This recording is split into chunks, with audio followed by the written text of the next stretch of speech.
Let us pray.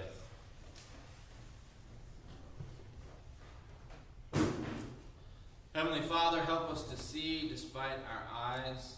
Help us to think outside of our minds. Help us to be more than our lives. For your eyes show the way, your mind knows the truth, and your being is the life. In Jesus' name we pray. Amen.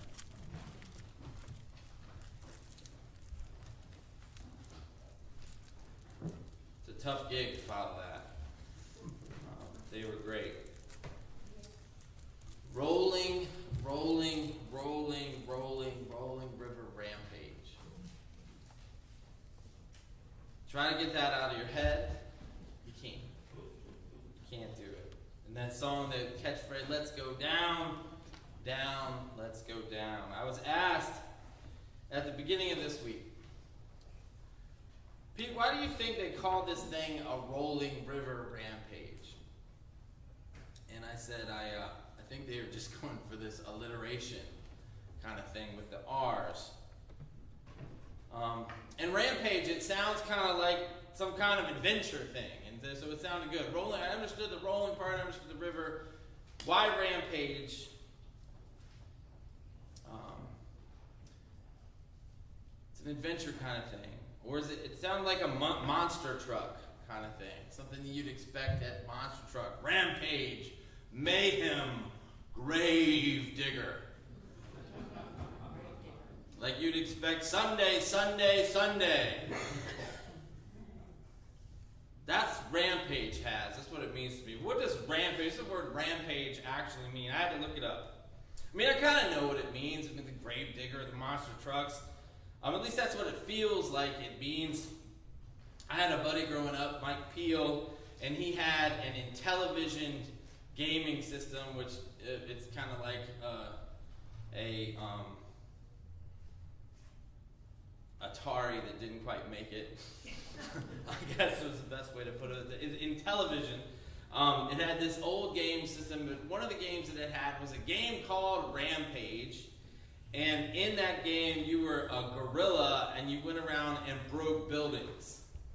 And if you were player 2, you were a rhinoceros going around and breaking buildings. So, rolling river rampage. Definition: to rush around violently or out of control. To go through an area making a lot of noise, possibly causing damage.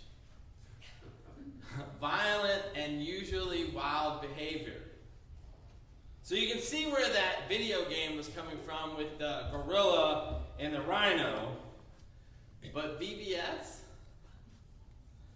Rolling river rampage with noise, wildness, dare I say damage? I do think that the curricular writers have done VBS themselves before. It was a wild river rampage, and every moment of it was so great. But it was wild. It was out of control. And the verse, the theme of the week, was so poignant to it. When you pass through the waters, I will be with you.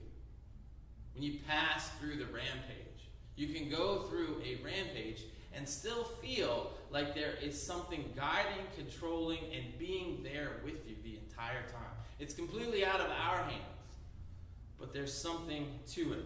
Presence. The presence of God in all things, even during a rolling river rampage. And having made it safely through the rampage part, I want us to get into the river a little bit today. And I want to do so by starting with the Old Testament lesson. This is Psalm 19 in its entirety. The heavens declare the glory of God. The skies proclaim the work of his hands. Day after day they pour forth speech. Night after night they reveal knowledge. They have no speech. They use no words. No sound is heard from them. Yet their voice goes out into all the earth, their words to the end of the world. In the heavens God has pitched a tent for the sun. It is like a bridegroom coming out of its chamber, like a champion rejoicing to run its course. It rises at one end of the heavens and makes its circuit to the other. Nothing is deprived of its warmth. The law of the Lord is perfect, refreshing the soul. The statutes of the Lord are trustworthy, making wise the simple. The precepts of the Lord are right, giving joy to the heart. The commands of the Lord are radiant, giving light to the eyes. The fear of the Lord is pure, enduring forever. The decrees of the Lord are firm, and all of them are righteous. They are more precious than gold, than much more pure gold. They are sweeter than honey from the honeycomb. By them your servant is warned. In keeping them there is great reward. But who can discern their own errors? Forgive my hidden faults. Keep your servant also from willful sins. May they not rule over me. Then I will be blameless, innocent of great transgression. May these words of my mouth and this meditation of my heart be pleasing in your sight, Lord, my rock and my redeemer. This is the word of the Lord. Look at what the psalmist is connecting here. The great creation of the world, the sun in its orbit, the stars, the very natural order of the universe. He created that. He connects all of that stuff that he created with what he calls the law of the Lord. But he doesn't just call it the law, he calls them statutes and precepts and demands and decrees and commands, and he connects it with the fear of the Lord. It is as if all of this is the natural order. And us, each one of us, a part of that. That the law of the Lord is directives to us to live. Just like the sun is directed in its orbit. And this law and loving care of the Creator God is ongoing, Psalm 19 says. It happens on the daily. It happens every hour. It's happening every moment. That the Lord who creates all of the world and everything in it thinks enough to include each of us in that creation with the same care and detail inside and out, ongoing both in our substance, our skin, our organs, our flesh and blood, in our spirit as well, but also our lives. The events of our lives, the people he gives us, and how he prescribes that we should live in the world. If God brings all of these together, quoting from a typical marriage order of service, let no one tear this connection asunder. We live in a connected world with one active and present Creator making it constantly. So it would make perfect sense what the prophet Isaiah tells us that God has promised. That when we go through waters, God will be with us. And there is great comfort we can take from that he is with us. But there is more that we can glean. For not only is he with us, but he made the river too, himself. Rivers are important in the Bible. We find them in Genesis 1.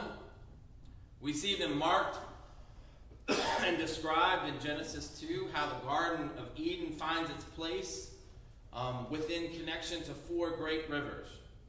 We hear of Abraham leaving his home in Ur, which is situated on the banks of the Euphrates.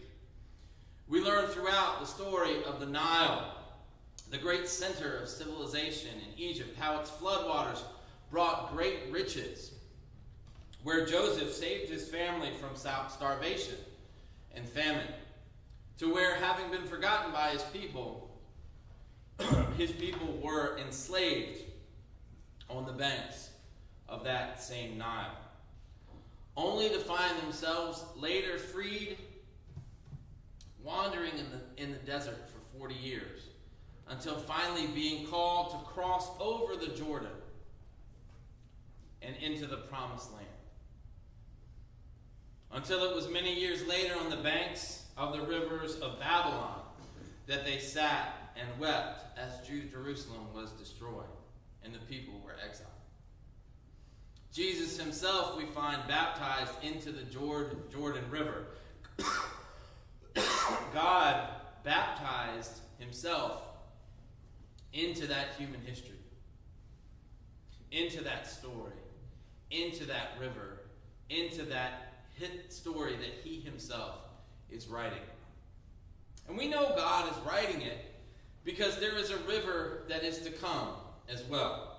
For John, exiled on the island of Patmos, receives a vision that he shares with Christians in order to strengthen and call them to be witnesses to Christ, even though it might cost them very dearly. They can do so because God is in control and Jesus is Lord. This is towards the end of that writing, a writing that we call Revelation. This is chapter 22, verses 1 through 5. Then the angel showed me the river of the water of life, as clear as crystal, flowing from the throne of God and of the Lamb down the middle of the great street of the city. On each side of the river stood the tree of life, bearing 12 crops of fruit, yielding its fruit every month. And the leaves of the tree are for the healing of the nations. No longer will there be any curse. The throne of God and of the Lamb will be in the city, and his servants will serve him. They will see his face, and his name will be on their foreheads. There will be no more night. They will not need the light of a lamp or the light of the sun, for the Lord God will give them light, and they will reign forever and ever. This too is the word of the Lord. Rivers are everywhere in the Bible. And of course that makes sense historically. Humans need rivers, especially in a world before technology. They needed rivers to transport grain. They needed the floodwaters by the river to make the soil replenished and the harvest full. Irrigation was much more possible near great bodies of water. So naturally, we see people needing rivers and making their homes on the banks of great rivers. Langston Hughes, in his poem, The Negro Speaks of Rivers, writes this: I've known rivers. I've known rivers ancient as the world and older than the flow of human blood and human veins. My soul has grown deep like the rivers. Souls that grow deep like the rivers. And he even marks the fact that each of us is kept alive by countless rivers flowing within us, our very lifeblood, the flow of it all through many different veins in our body. I know something about rivers myself. I grew up just north of the Potomac, where I found a taste for blue crabs and made fast friends with those who caught them. I need to find some of those folks around here. Then moved to Christ Church, which sits on the Rappahannock River, whose campus rises on a hill above those waters. I sailed there, I fished there, I swam there, I taught there, I wrote there, I crossed that river many times, and sometimes on Sunday mornings, because the church that I went to was exactly on the other side of that river, and it was nice to go to church by boat. I played music on its shores for alumni fundraisers and about 5 different weddings. From there, I moved to Hampton. First Presbyterian Church is right on the Hampton River, and was married just a short bagpipe-led walk from the church to that river. Then for the last 8 years, I was away from rivers, and perhaps that's why something always felt a little off. It couldn't have been Charlottesville. It had to be the lack of rivers. And now I've come back to the James and the Blackwater. It seems like I'm slowly making my way down all the Chesapeake Bay rivers. But the river that taught me the most in my life, I guess it's technically the James, though way, way, way upriver. This river, it joins the Jackson, and it forms the James. This is the Cowpasture River out in Bath and Allegheny County in Virginia. I can see that river in my mind. I can see every bend. I can see each memory there. My grandparents built a cabin on the side of that river, and we went there countless times in the summer. We would take my grandfather's truck and drive a little bit up to the bridge that went over the river, and then we would float back down on inner tubes to what we called the camp, which was their house. When you floated through there, you passed through waters that were so fast, because as the river narrowed, they got fast that you would have to really hold on and kind of steer through the rocks. There were some where it was so shallow you had to get up and walk. There were some where it was so deep that it seemed like you were barely moving at all. And all of that you would pass through, as if each part of that river was important to experience. I remember in those deep, slow waters, there was one right before you came around to get to the part where the camp was. And in that deep water, it seemed like the water wasn't moving at all, and there were carp that would swim there. And of course, we were little kids. My parents would scare us about the carp coming up and biting us on our butts as we went through there.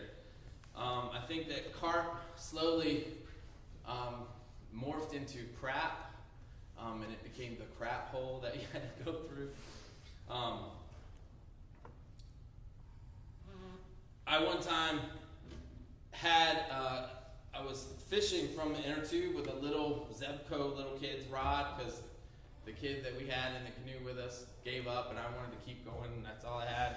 And I hung a muskie on that little rod, and to have that thing on my lap, because that's all I was. You see me floating there. All I was a lap, and all it was muscles and teeth. And I was like, got it out. We come around the curve from that carp hole, and there was a little ripple. And once it got to that ripple, you knew that you were there at the camp. And you could either get out there, or you could float another probably mile down the river to a swinging bridge, which you could walk across. And the swinging bridge, you could just grab your tube and walk back to the camp if you wanted on the dirt road. After that swinging bridge, the river wound around to the side, and it was really rough, rapid water there.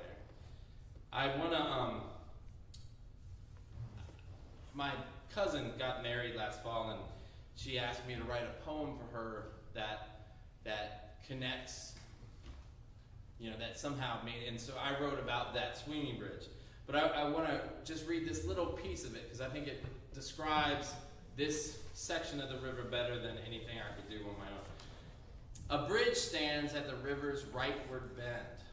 Technically, the river forks there, but straight and left, the stagnant water stands still to end in mud.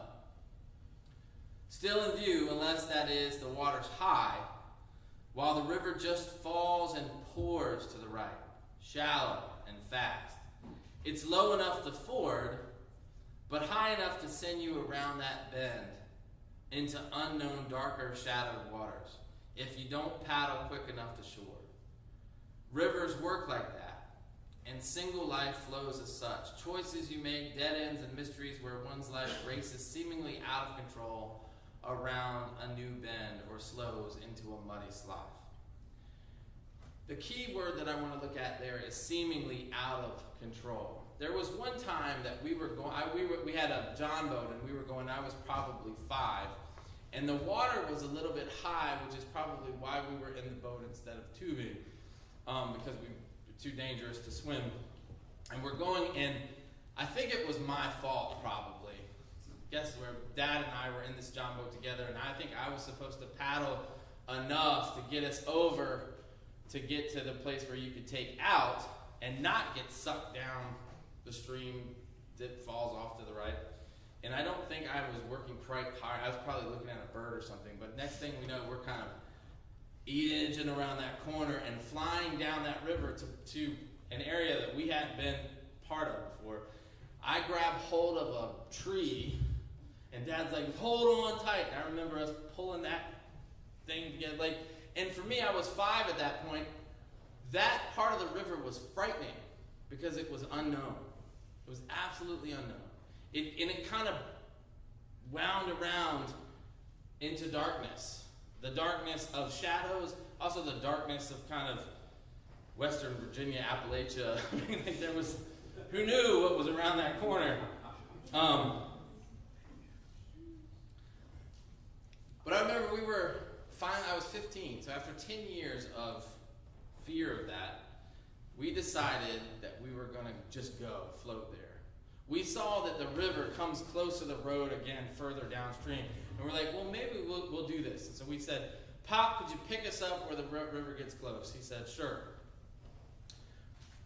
We didn't know that between where he was going to pick us up and where we were going around that curve, that it went this way and around.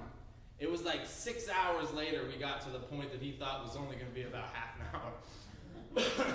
And along the way, there were jagged rocks and waterfalls, and it was pretty dangerous, but we made it through, and it was some of the most beautiful places in the river that you could imagine seeing.